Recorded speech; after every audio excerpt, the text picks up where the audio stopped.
right? All right, so we spoke about this last week and we'll go over it again. And could you indicate if you watched the video, please? That would help. And just so that we know that we're on track, or it's not the first time we're looking at this. Did you get to watch the videos? Yes, sir. I watched it too first videos. What unless I may not understand. So All right. So whatever you didn't get to understand in that video, please let me know. All right. All right. So we spoke about direct proportionality. If the concept of proportionality is K is written explicitly from y equal kx, we come up with a relationship, right? Comparing these, so there should be an equal sign here, right? Comparing these also will be posted on Google Classroom, so you won't need to waste time writing notes in this class. All right. So then a direct proportion can also be defined as follows. So two physical quantities are said to be in direct proportion if the ratio of these quantities is always a constant. All right. Now, I'm sure we know of direct proportionality. Whenever from CSEC, whenever we're describing a graph, we would say that two quantities are directly proportional because they are in the same line, right? They're in the same line. As y increase, what happens to x? As y increase, what happens to x? Increase. Right, so x also increases, right? And k, of course, is a constant, right? So the ratio of these, if we place them in a ratio, you'll find that they will yield a constant, and that means that they are directly proportional.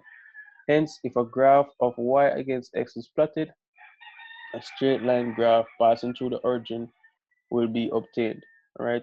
This is our origin here, and we have a straight line graph, as we said, as y increase, x increase. So I'm not gonna spend too much time on this because we know this already. All right, so explain example of an inverse proportionality relationship. We have two sets of readings for quantities P, pressure, and V, volume, of an ideal gas at constant temperature. So these are shown in the figure below. Of course, we have P here, which means pressure. We have our volume here. And we realize that as V decreases, right? As V decreases to 4, we see that there's an increase or doubling of P. So as V is half, right, you'll find that P is doubled, and that suggests a inverse relationship. So we then decrease, we divide by 4, we divide 4 by 2, we half it, and then we see that there's an increase from 4 to 10. All right, so from the table you can see that if V is half, P is doubled, that is P is inversely proportional to V. Symbolically, this can be written as an inverse proportion, right? It looks something like this. All right, so we look on, if we look back on this, we see that y is, this is a sign, proportionality. We know this already, right? Proportionality.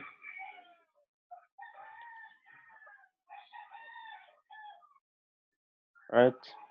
Probably should write that over again. I'll write it so much slow this time. Right? So that sign means proportionality, and in this case, y is proportional to x. Now, if the two quantities are inversely proportional, then we'll see that the y would be directly proportional to the inverse, right? To the inverse of the other quantity, right? Yeah, so if y is proportional to x, right, it means that they have a direct proportion. But if y is directly proportional to inverse of x, it means that these two are inversely proportional. We understanding that? Yes, no? Are we good here? Yes, sir. All right, wonderful. So two quantities are said to be in inverse proportion if the product of these quantities is always a constant. So the graph below shows such inverse proportion. We see that as y decreases, we see there's an increase in v, right? So this is p on the y-axis and this is v down here. As p decreases, we have an increase in v, right? The product of these quantities is a constant, right? While for direct proportion, the ratio is a constant. So we see the two relationships, right? I hope we're good so far before we move on. Yes, no. All right, if you have any questions, please. Yes, sir. All right, wonderful. Now we move on to logs. Logs is a very easy topic, but it takes practice for you to really master and to be familiar with, right? These are some laws in logs, right? These are some laws in logs. So we'll go to the first, let's go to the next slide first and then we come back here. So what exactly is a logarithm? So a logarithm is another word for an index or power, right? We see that 2 to the third power is equal to 8. So that means that 3 is that power, right, that we raise 2 to, or that we raise the base of 2 to give us 8. So 2 in this case would be our base, right? And the 3 is that power. 3 is the power to which we raise that we raise the base of 2 to give us 8. So that's the essence of log of this particular one. Now in terms of logs, right, we see that 3, right, is the logarithm. So in the first case 3 was a power. Now 3 is the logarithm to which a base 2 gives us 8. So we still see the base down here. The base of the logs is 2. Base of the logs is 2, and then that still gives us 8. So if in a situation we want to find out what power, right, what power we want to find out the power of a particular index or the value of a particular power, sorry, then we would apply logs in this situation. Right, let me go over it again. We have a base 2 here to the third power. 3 is the power that we raise the base 2 to, which will give us 8 in terms of logarithms. 3 is that log, right? So the same thing, log and logarithms and power is essentially the same thing. 3 is the log that base 2 gives us 8, right? We'll do the same thing over here. 2 is the power that we raise 3 to, the base 3 to give us 9. We do the same thing down here. 2 is the logarithm, it's the power logarithm again, to which the base 3, sorry, gives us 9 again. Right, so we see these relationships. Are we seeing them? All right, for both examples. Yes, sir. All right, and we can do more research on logs. All right, so we can go back to our laws now, our log laws, right? So as you can see, the base of a logarithm may be any number, but most times, right, especially in physics, we're going to have a base of logs 10. The base of logs will be 10, and the base of natural log will be 2.71828, which is the Euler number, right? Euler number, right? Euler's number. Now, I want to say base 10 logs base 2.78, 2.718, or E, right? E would give us ln. All right, so remember that the base is down here of the logs. This down here is our base. Okay, Sir, question? we're going to need to write all of this. I just said that these notes will be posted on Google Classroom. Me know, me just say ask if you have to write it. Right off the red writing. Uh-uh. The red writing will also be there. All right, you'll see it. You'll see the red writing. It will also be there, right? So you won't need to write it. You can, if you want to make a note of it, right? You can. I'm not stopping you, but or if you want it, writing it in class will help you to pay attention. That's the best way I can put it. But you won't need to necessarily write off everything. All right, so we can move on. The first relationship, log x times y, will give us log x plus log y. Right? Whenever we see log xy, whenever we see this relationship, this will give us log x plus log y. Right? Whenever we see this relationship, you have done logs in CSEC mathematics, right? No, sir. No. This is the first time you ever seen logs? Yes, sir. All right, no problem. So yeah, if we log the ratio of x to y, right? X to y, this will give us log x minus log y. Right?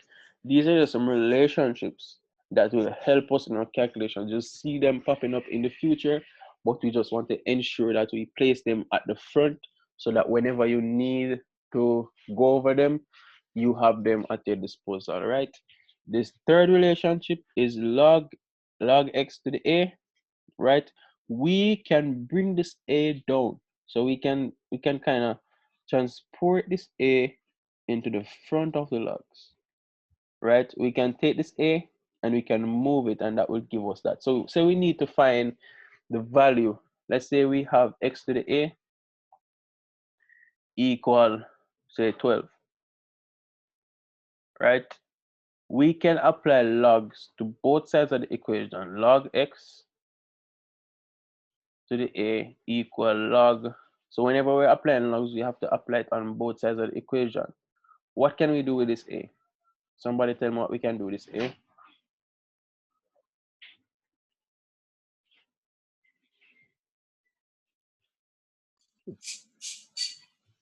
Will someone help me? Movie. Yeah, so we can move it where? Right here, right?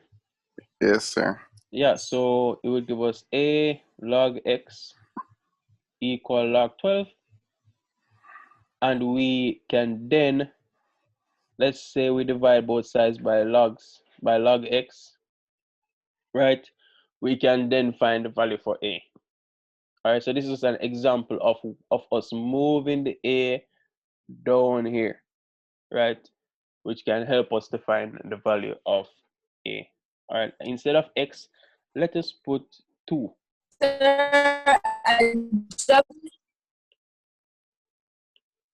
Sir, I heard a question. Yeah? sir, dropped off a while ago, sir, so I don't know what you're doing, the calculation part. Calculation part? Yes, sir. All right, give me a second. So let's say this is 3 and this is 9. All right, this is 3 and this is 9 and this is a. All right, so we're applying these log laws, right? We're applying these log laws and we're at the third one, right? So say we have, this is an example, and we have 3 to the a equal 9. We want to find the value for a. That's what we want to do. We want to find the value for a. Now, the only way, well, if it was a case where, we know the value of a, but let's just say we did not have an idea of what the value of a is. We could apply logs to both sides of the equation. Then we would be able to bring a based on this law right here. we can bring a from up here to the front. So we are left with log 3 and log 9. A log 3, log 9, right? So the next step would be to what? Divide both sides by log 3, right? To find the value of a, right? Yes, sir. Yeah, so divide both sides by 3, we have log 9 over log 3. Now go to your calculators and find the value of log 9. What is our value for log 9?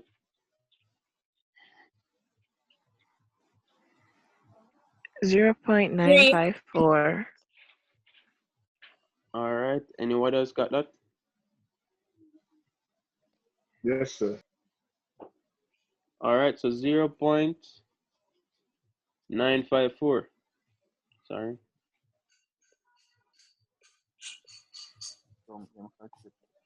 Zero point 954. And what is the value for log 3? 0.477. Right, so 0.477. Now let's see if what should the value of a be?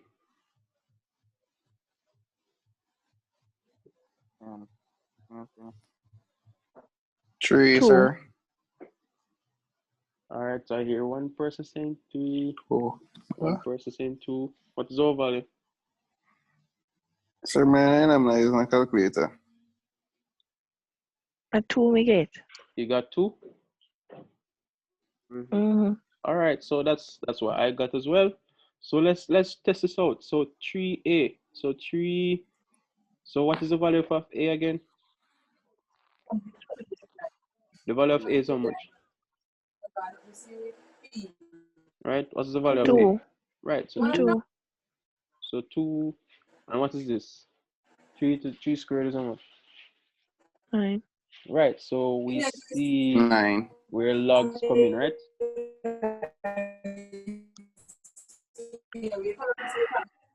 All right. Ms. Asheen, you have a question? All right.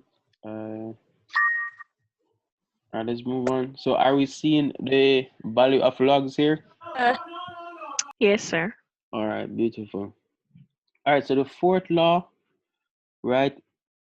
It's just a relationship, right? We're just, the final thing that we want to focus on is the fact that 10 to the x power is equal to the antilog, right? So whenever we need to say find the value of antilog, log, right, to the minus 1x, we need to find the value of this. This is equal to 10x, right? That's all I want to focus on for this relationship. We don't need to go through all of these, right? It's very easy, but we don't need to go through all of it. We just need to know that 10x is equal to log to the minus 1x, all right, which is also called antilog. And for the final one, we have ln ekx. Now, we spoke about this already, and we said that ln e, whenever we come up on this ln e, these two friends cancel out each other, right? They both cancel out each other. So we're left then with kx, right? It's not canceling, but how do we do this now? Let's put in our calculator. You see ln? Are you see ln on your calculator? Yes. Right. So ln, find ln of 2.718. What do you get? 0.999. Right. Which is approximately 1, right? Uh-huh. Yeah, which is approximately 1. And 1 to any power is equal to that particular power, right? So the ln and the e will eventually cancel out, right? And it will leave us with kx. And we'll do an example like this in a few minutes, but it's the same thing if it's a negative power right here, right? These will cancel out each other, leaving just negative kx, right? Leaving just negative kx. All right, so are we clear so far? Can we move on? Yes. Yes, sir. All right.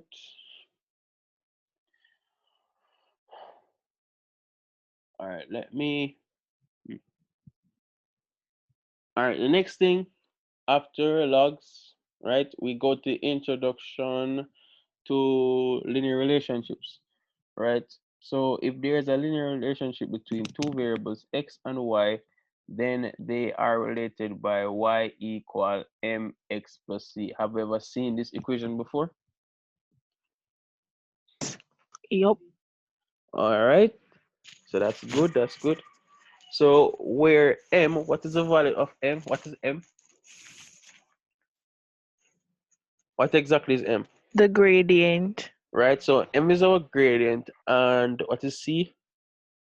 Y-intercept. So y-intercept is c, and these two are constant. So the only two variables in this equation will be what?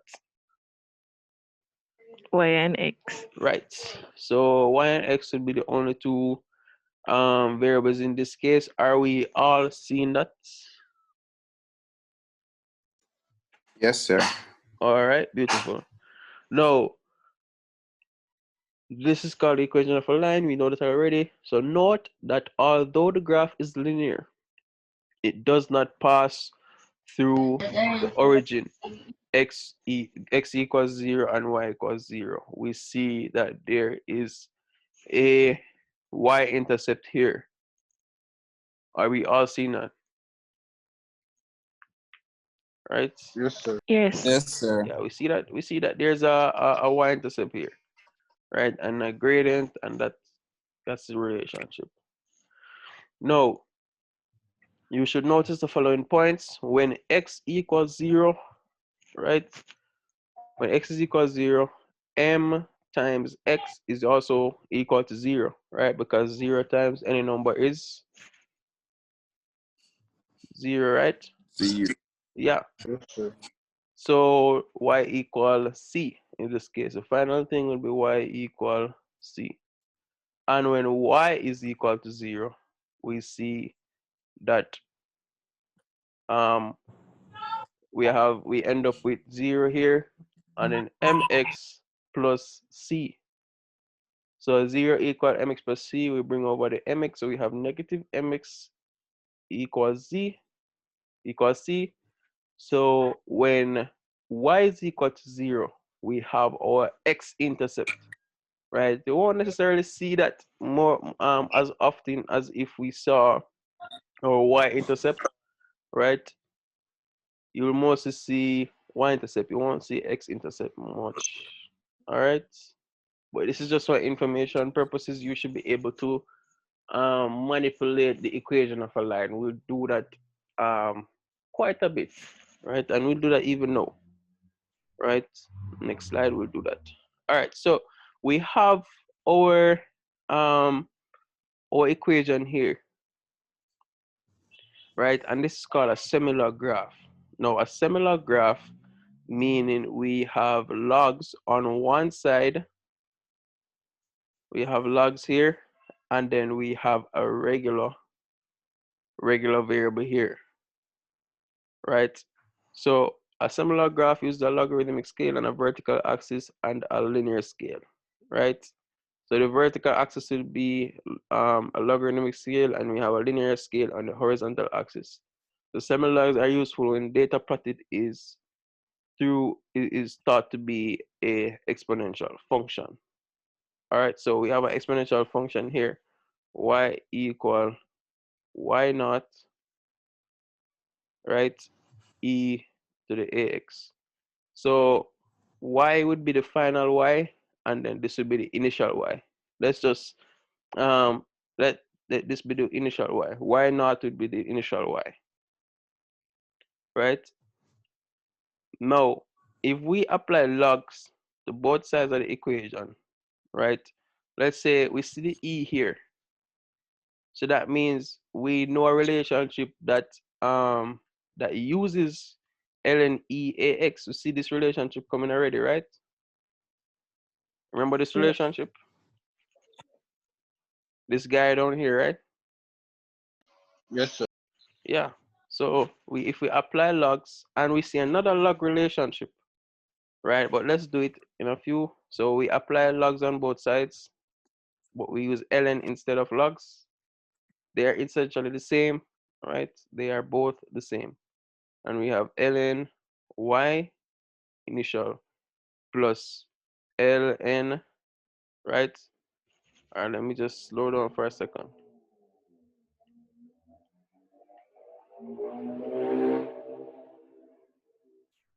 All right, we have ln y. Let's put this in a bracket. So we're ln in both sides, right? E to the ax. What is this? All right, I'm trying to fix that.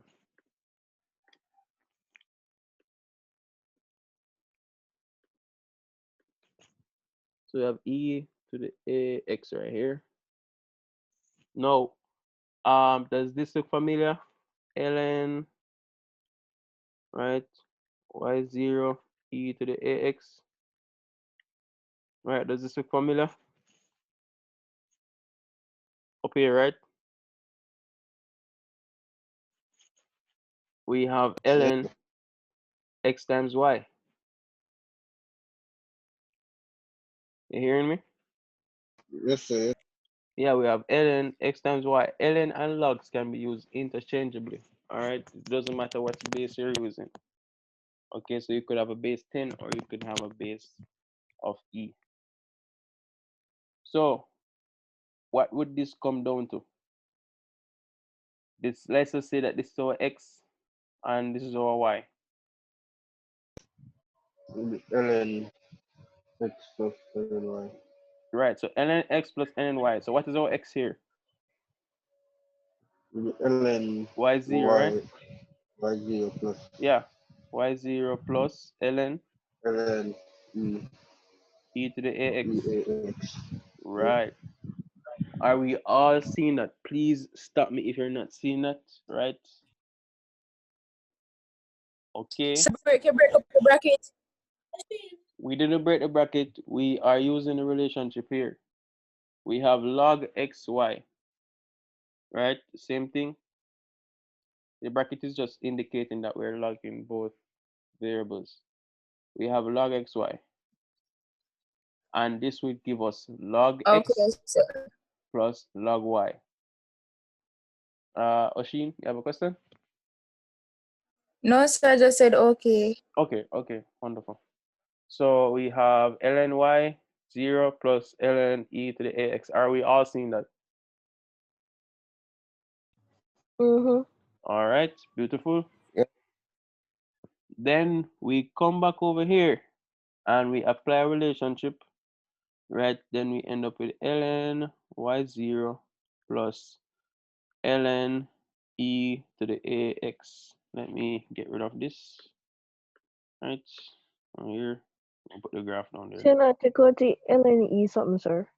ln e. Mm-hmm. Yeah, that's what we're going to do next now. That's the next step. Thank you. All right, I like that. Right, so the next step is to take out our lne. So what would that give us, right?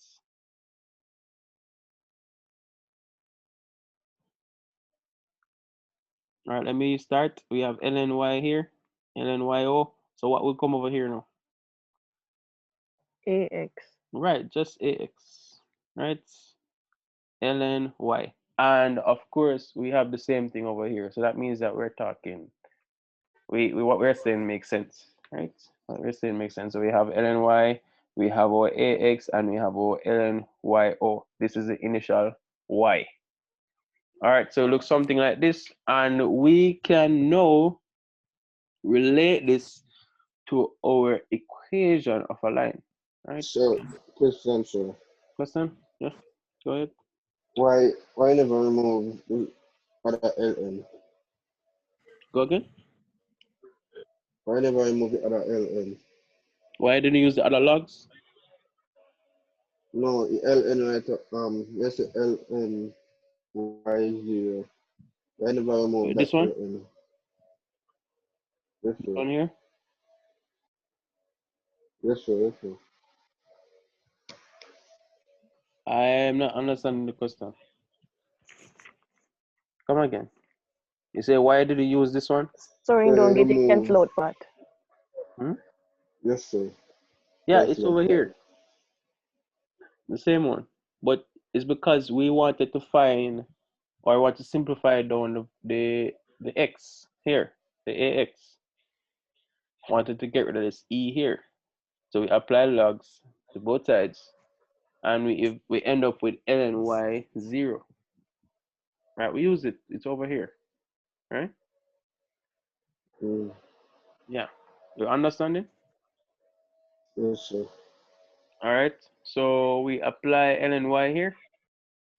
And we, of course, have x here.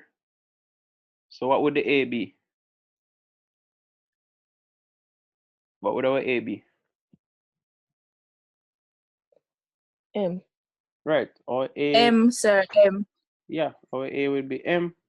Are we all seeing that? Right. And our ln y0 would be c. Right. So we see that here, this graph of ln versus x will be a straight line with a slope a and y, right? And y-intercept ln y0. So the slope will be a, slope meaning gradient, same thing. And we have our intercept ln y0. So it looks something like this. Consider the function e equal 3ex, e to the 2x, right? This should be an x up here.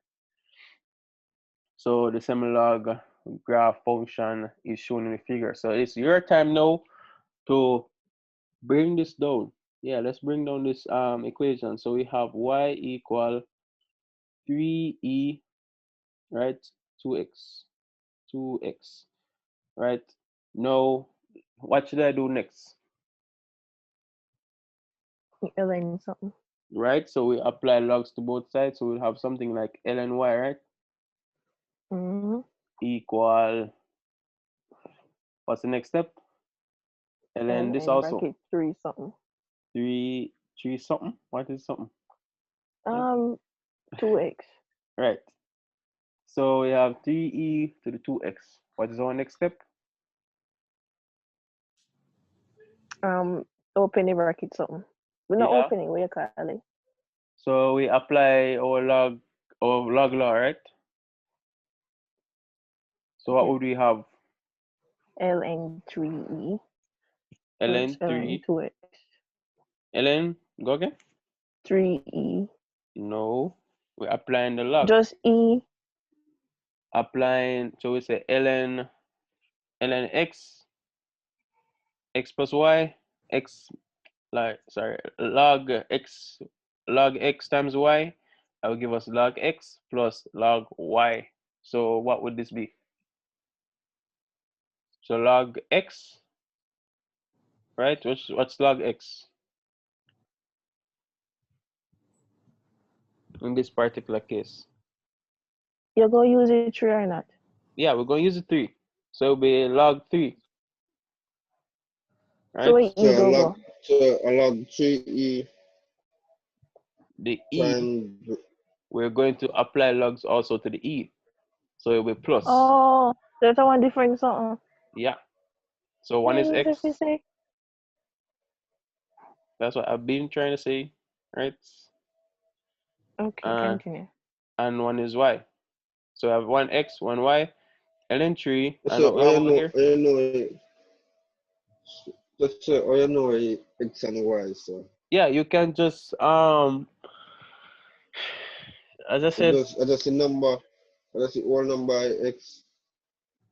you don't want to say that it's just the whole number, right? It could be 2 variables like what we had over here.